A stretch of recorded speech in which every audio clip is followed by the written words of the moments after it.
Chapter 4, we're going to look at consumer behavior and creating and shifting the demand curve. The demand curve is part of economics that we're going to use quite a bit throughout the rest of the semester.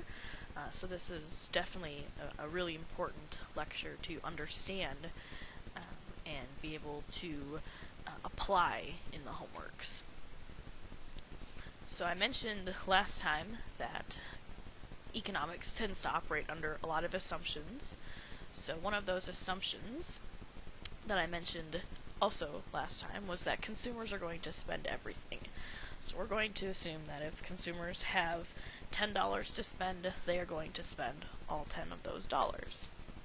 More is preferred to less. If we can get more of an item, we're going to want more of an item. Human wants are hard to satisfy. I think the majority of us can look at our own lives, or perhaps the lives of somebody close to us, and see that even if we do get what we want at the moment, it'll change. There's always something else that we will end up wanting. So looking at trying to satisfy those human wants as a business is very difficult, and we're going to be able to understand why. We're also going to operate under the assumption that people are rational. Now, some of you have probably giggled when you heard this, and we know there are a lot of irrational people in the world, but for the most part, in our theory, our look at demand theory, we're going to operate under the assumption that people will behave in a rational manner. So our budget line definition, we briefly discussed the budget line last time, but the definition is all possible combinations of goods that a consumer can buy on their income. So what we looked at is, hamburgers and tacos. Now we're going to look at hamburgers and milkshakes. But what we're looking at, a quantity of hamburgers and a quantity of milkshakes given a specific amount of income and prices of the hamburger and the milkshakes, and drawing a line between the two. Consumer equilibrium is the point at which a consumer's utility is maximized given their budget constraint.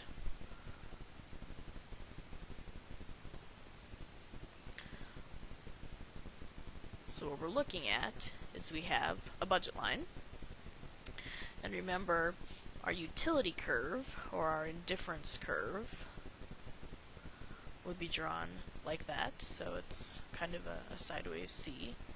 And we always had it equal to something. So we had our difference curve from the previous was, I think, 200. And so what we're trying to do is decide where along this budget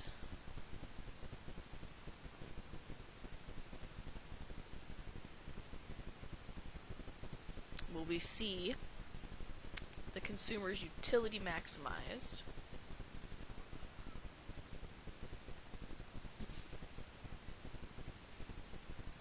put another dot up there.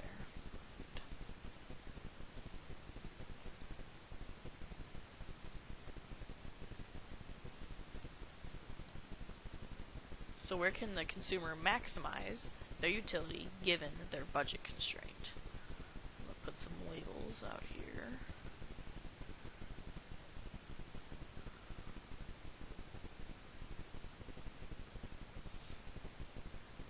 We're going to ignore this dot here. So, ignore that one. Alright. So we've got A, B, C, and D as our points. And what we're trying to decide is which point would we choose given our budget constraint. Well, if we look at these points, points A and C yield the same amount of utility at 200, so we would be indifferent to those points. Point B yields 400 units of utility, and point D, we'll say that one could yield 700 units. Point D can yield 700 units of utility, but point D does not fall within our budget. So points A, B, and C fall on our budget line that we've drawn. So those are attainable attainable. We have the ability to purchase that amount of good A and good B in order to meet that combination or that bundle of goods. So we would choose point B because it falls on the highest indifference curve or highest utility curve, and it yields us 400 units of satisfaction, which is higher than points A and C, which yields 200 units. Point D, if we didn't have a budget constraint, we would pick point D because it yields 700 units. But because we are constrained by our budget, we must pick point B.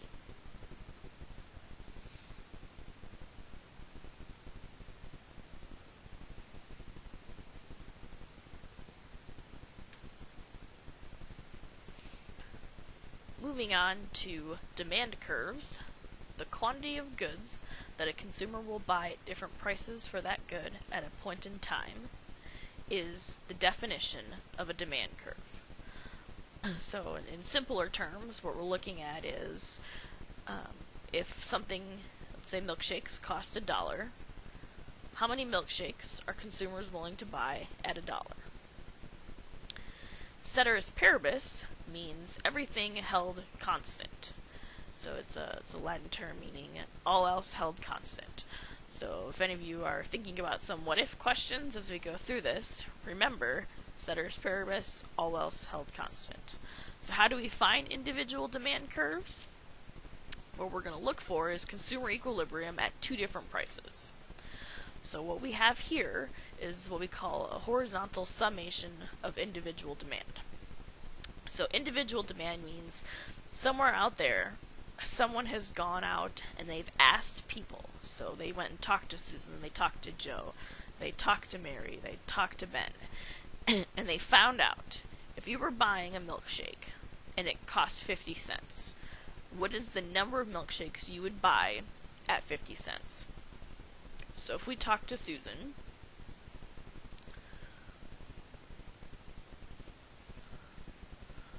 change colors. So if we talk to Susan and we said, 50 cents, you could have as many milkshakes as you wanted. How many would you buy? What Susan's going to tell us is the quantity. So I'm drawing a dotted line downwards from the point where 50 cents crosses what we would call an individual demand curve. So at 50 cents, Susan's going to say, I'm going to buy 2 milkshakes at 50 cents. So down here, we've looked at quantity, and along our y-axis, we have price. Then we ask Susan, if milkshakes were 25 cents, how many would you buy? So again, where 25 crosses that demand curve, Susan would say, let's say 7. Susan's going to buy 7 milkshakes now, about 25 cents. Then we go over and we talk to Joe. And we say, Joe, if milkshakes were 50 cents, how many would you buy? And Joe says, I'm not buying any milkshakes if they're 50 cents. So Joe would have 0 milkshakes at 50 cents. And then we say, well, if we drop the price to 25 cents, how many would you buy? Well, at 25 cents, Joe is saying that he would buy 6 milkshakes. So what we're doing is we've put points on these curves, and essentially you would plot the point first before the line was drawn, and then you would draw a line connecting the two. And these would be our individual demand curves. That's what they would look like for Susan and Joe. Now the market demand is going to add up Susan and Joe to get the market demand, because Susan and Joe are the market. For our purposes, we're looking at 2 people. In reality, there's way more that exists in the world. But for ease of teaching, we've got 2 here. So now what we're looking at is, at this 50 cent line, how many are Susan and Joe willing to purchase together? So we'll have Susan's willing to purchase 2. Joe is willing to purchase 0. So the market as a whole is willing to purchase 2. So we're going to put a point and label that 2. So at 50 cents, the market's willing to purchase 2. At 25 cents, Susan is willing to purchase 7. Joe is willing to purchase 6. So together, they are going to purchase 13. So we would put a point at 13. Make sure we label on the bottom that that quantity is 13. And then we're going to connect the 2 dots and label that with a D, and that would be our market demand curve. Now, some things to note: anytime you draw a demand curve, you must have price labeled. You can shorthand that with a P or a $sign. So labels are incredibly important, and definitely the one thing that I nitpick anytime that you have to turn in graphs. Price must be labeled on the demand curve. Quantity must also be labeled. We can shorthand that with a Q. So P and Q, demand curves will always slope downward and to the right, and I will illustrate why in a minute. So we have created a market demand curve. The reason that demand slopes down and toward the right is because of the law of demand.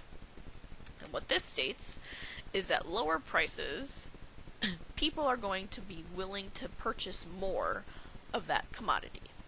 So when we can think about this, remember, people are acting rationally, so if something is cheaper or costs less, you're probably going to end up buying more of it, because you get more for your money, essentially. So that's the law of demand. At lower prices, people are willing to buy more quantity. So, looking back at our graph,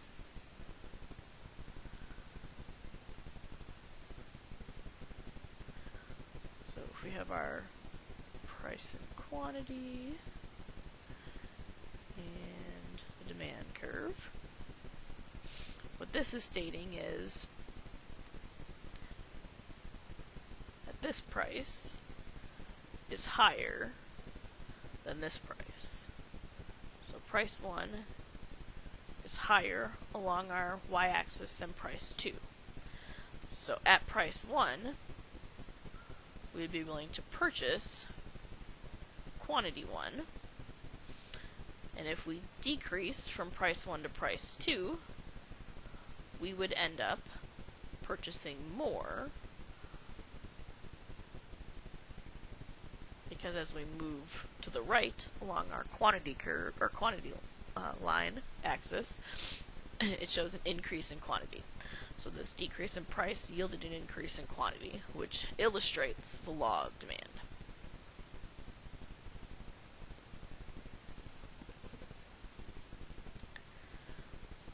Some more vocabulary. Quantity demanded is the total amount of the product that all households wish to purchase at one given price. So quantity demanded is that Q1 and Q2 that I labeled at the bottom, or when we labeled it with a 2 and a 13. That's what we term quantity demanded. Demand is the whole demand curve. So when we talk about demand, we refer to the entire demand curve, and quantity demanded refers to a specific number that's labeled across the bottom. And a lot of times in the theory, we're not going to end up putting numbers down there. We're going to be labeling them with Q1, Q2, Q3, Q4, somewhere around there. And that's our quantity demanded. If we see a change in quantity demanded, we move from Q1 or Q2, and what we're doing is we're moving from one point to another along our curve. So we're moving from, let me draw another graph for you guys.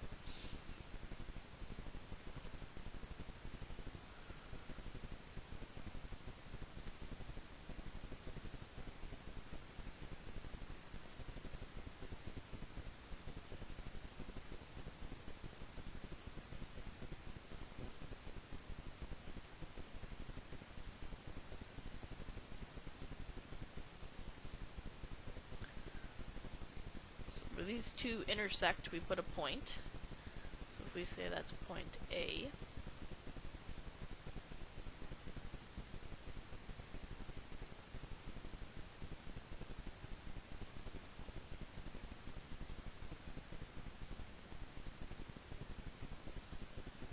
and that would be point B, a change in quantity demanded would move us from point A to point B, or from Q1 to Q2. So we moved along the curve, and it results from an ohm price change. So price is the only thing that will change quantity demanded. So how did I go from Q1 to Q2? I moved from P1 to P2. So we saw a decrease in price in order to get that increase in quantity. So it's very important to remember the only thing that changes quantity demanded is the price of that same product. So those the own price. A change in demand is then a shift in the entire demand curve, and there are a variety of demand shifters that cause the shift in demand. So the change in demand would look like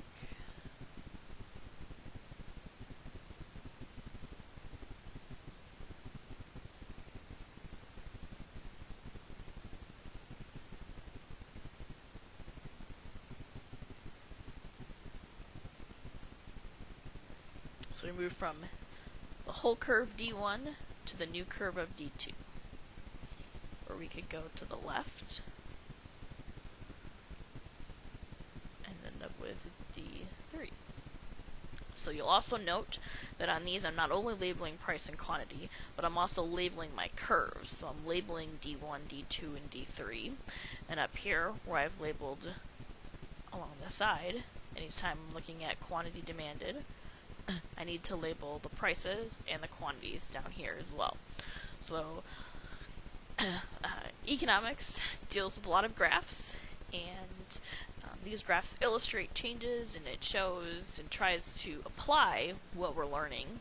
But in order to fully understand, you need to concentrate and make sure that you label everything. Because the majority of the time, from my experience teaching this class, when students don't understand the economics, they're not labeling properly, or at all. So we need to make sure that we label everything. So a rightward shift, so going from D1 to D2, shows an increase. Now some of you probably want to draw up and down arrows. Please don't do that. Please learn right and left, because when we get to supply, if you draw up and down arrows, it's going to be backwards. So it works for demand, it doesn't work for supply. However, right and left always works. It will work for demand and it will work for supply. So a rightward shift is always an increase in demand, and it's always an increase in supply. A leftward shift is always a decrease in demand, and it's always a decrease in supply. That won't work the same for up and down arrows. So start now and learn right and left. So right from D1 to D2 shows an increase in demand. From D1 to D3, or that left shift, shows a decrease in demand.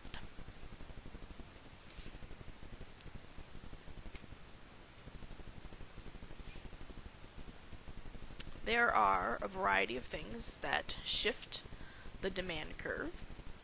We would term them as demand shifters. Prices of other goods, income, changes in tastes and preferences, consumer expectations, and population are the ones that we're going to focus on. There's a couple other things that are included in tastes and preferences, and we'll hit those as we go along. Prices of other goods. So substitutes, so another vocab word, is looking at some product that a consumer uses in place of another product. So think about something that would be termed as a substitute good. If you thought of Coke versus Pepsi, or chicken versus pork, those would be substitute goods. So a consumer doesn't tend to buy Coke and Pepsi at the same time. They're going to buy one or the other. So looking at prices of other goods.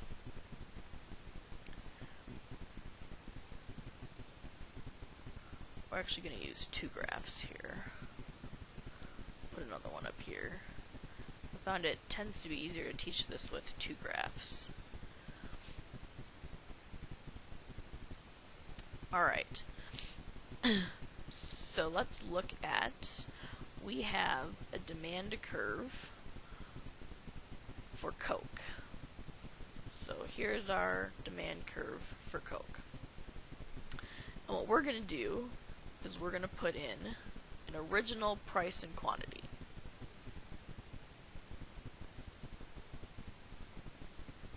And it'll help to put it kind of in the middle of your demand curve, because then we can go up or down depending on what the scenario is. So in this case, our scenario is going to be the price of Coke increases. So what we're going to do, and I'm going to change colors to try to help this out. Using different colors sometimes helps with illustrations. I apologize to those that are colorblind.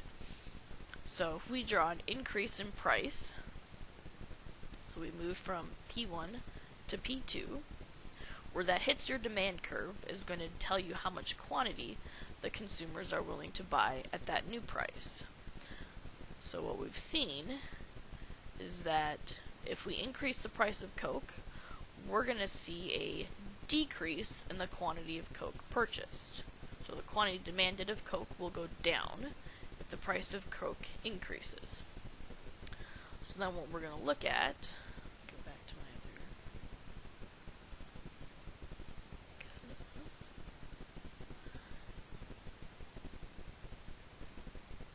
we want to know what happens to the demand for Pepsi when the price of Coke increases. So if the price of Coke increases, we see that the quantity demanded of Coke is going to decrease. But we want to see if people are buying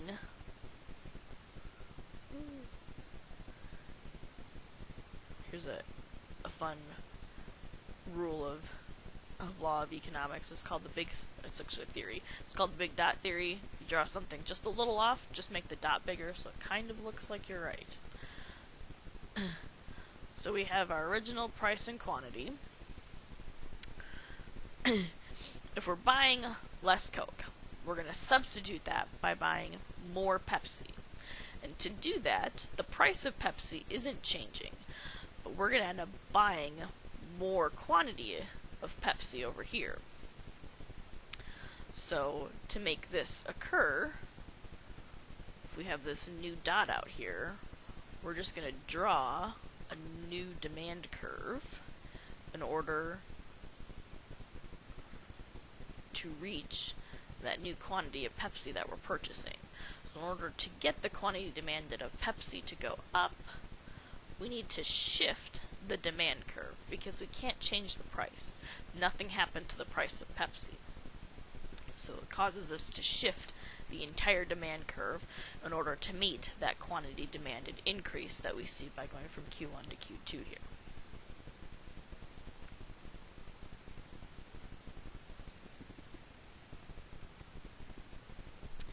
So those were substitute goods, goods that we use in place of another.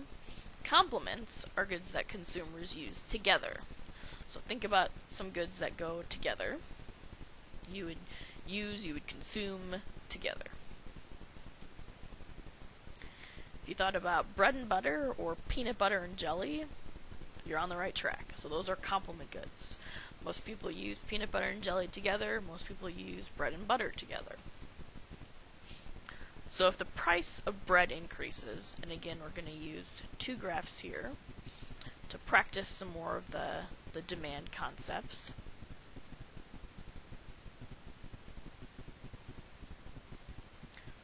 So we have a demand curve, and we're going to make this one be bread,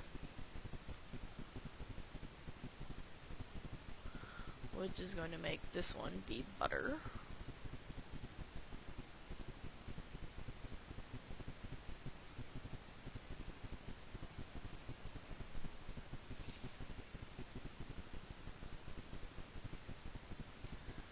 So what we have here is an original quantity and an original price of bread. So again, I'm starting with a price line somewhere in the middle of my demand curve. Where it hits my demand curve is how much quantity we're buying at that given price. If you think back from the beginning of this lecture, that's where we found our demand curve originally, was putting together prices and quantities and putting a point and drawing a line between the two. So if the price of bread increases,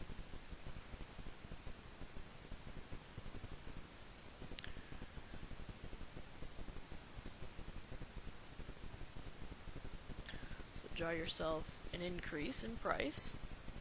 Where it hits your demand curve, go down, and that's going to be your new quantity. We'll see that we have a decrease in the quantity demanded of bread. So in this case, if we use bread and butter together and we're buying less bread, what do you think is happening to the demand for butter?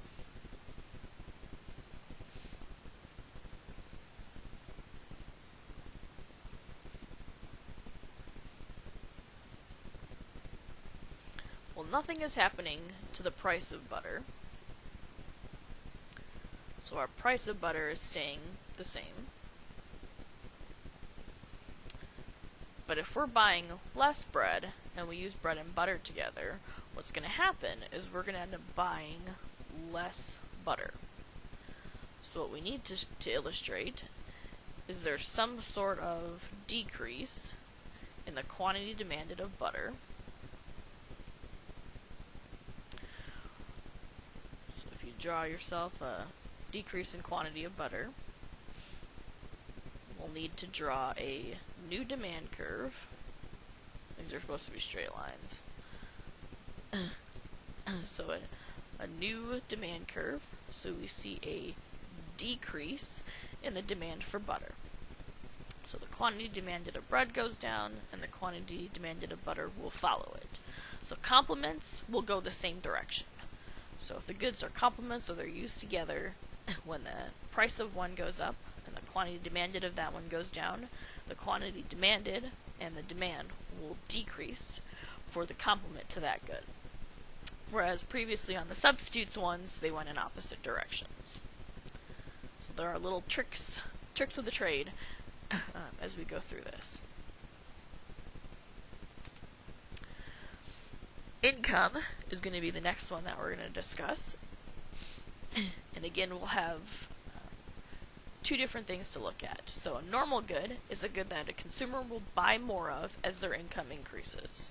So there are some goods that consumers will buy when they don't have a whole lot of income, but once they start having more income, they won't buy that good anymore. And that's called, getting ahead of myself.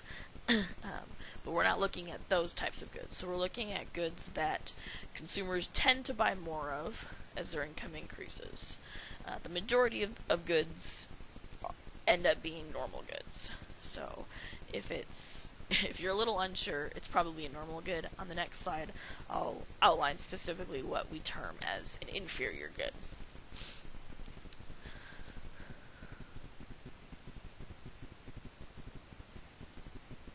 So we have our demand curve.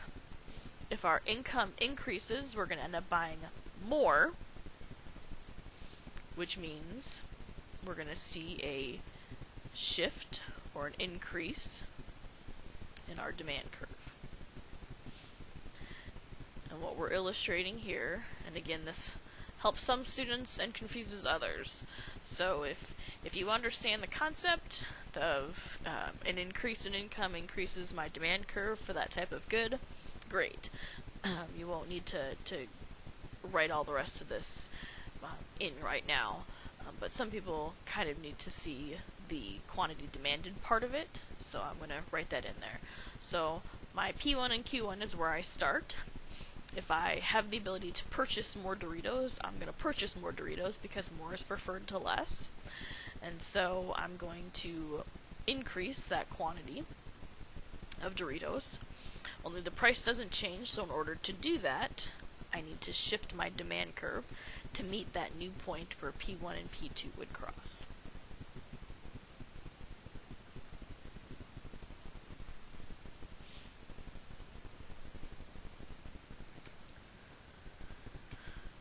Another part of the income goods category is an inferior good. An inferior good is a good that a consumer buys less of as income increases. So we buy these goods because they're cheap and we don't have a whole lot of money. But if as soon as we have more money, we don't end up buying these goods anymore. So some of these examples: Spam, bologna, ramen noodles. If you don't have to buy ramen noodles, you're probably not going to buy ramen noodles.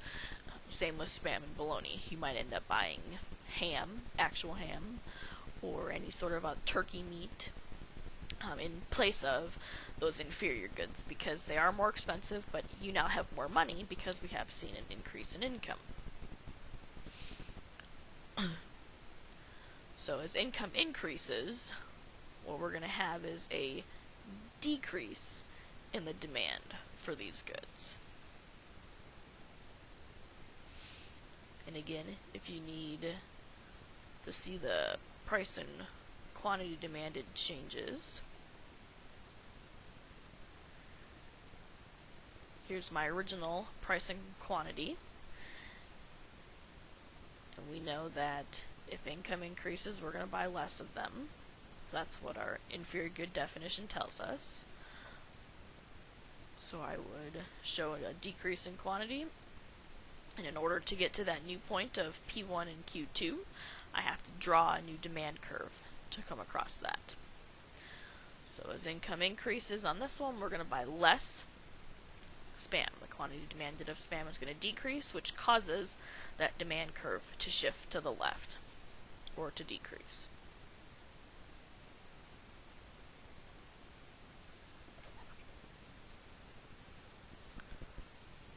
Changes in consumer tastes and preferences is another demand shifter. So some of the things that change tastes and preferences, things people see on TV, things you read in magazines or books, education, experience, advertising, technology, any sort of lifestyle change. So if you had a heart attack, for instance, and your doctor said, stop eating hamburgers, stop eating fast food, or you're going to end up having another one and you might not make it through, you're probably going to make a big lifestyle change. And so every year there are people that are getting to that point in their lives where they're more susceptible to heart attacks, strokes, and different sorts of things, and so they tend to change their food eating behaviors because of that. So if the doctor said, to a variety of people that are turning 50, stop eating fast food and start eating more salad, what would happen to the demand for hamburgers? If you're looking at hamburgers, it's going to decrease.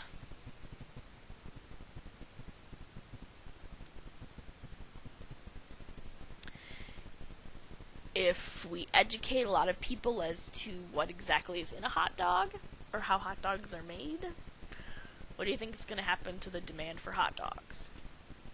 It's probably going to decrease.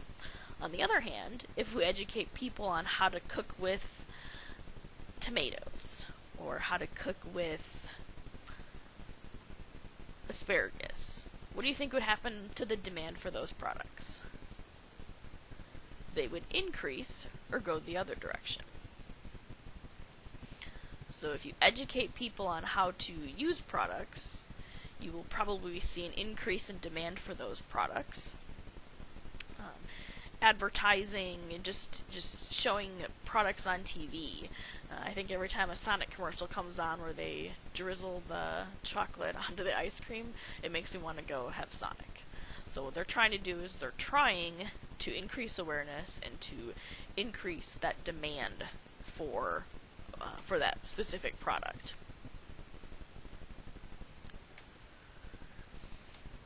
Consumer expectations is another one that is a demand shifter.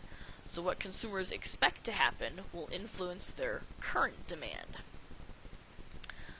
So if the price of corn is expected to rise, what's going to happen to the current demand for corn for feedlots? If you said increase, you are correct. So if we expect the price of corn to go up in 2 weeks, we're all going to try to buy corn right now, yes?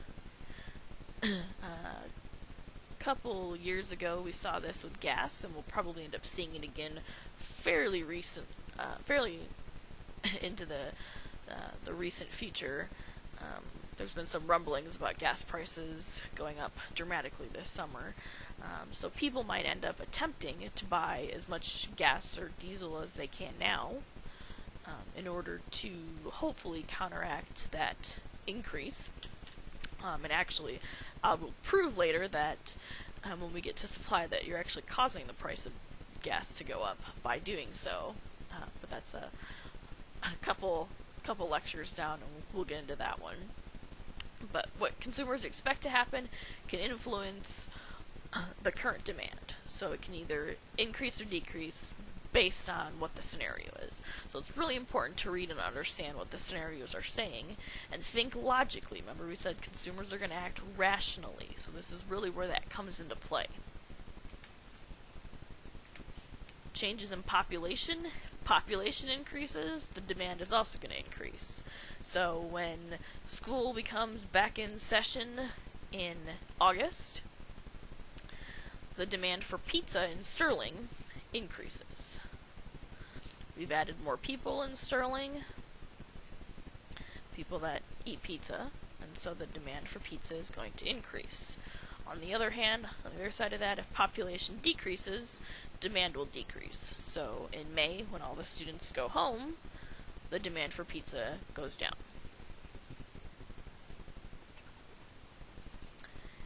You will find in the D2L system that there is a demand worksheet, and it's using these concepts of shifting demand in order to practice what you have and apply what you have learned. So make sure that you read the scenarios, make sure that you label everything, and have fun.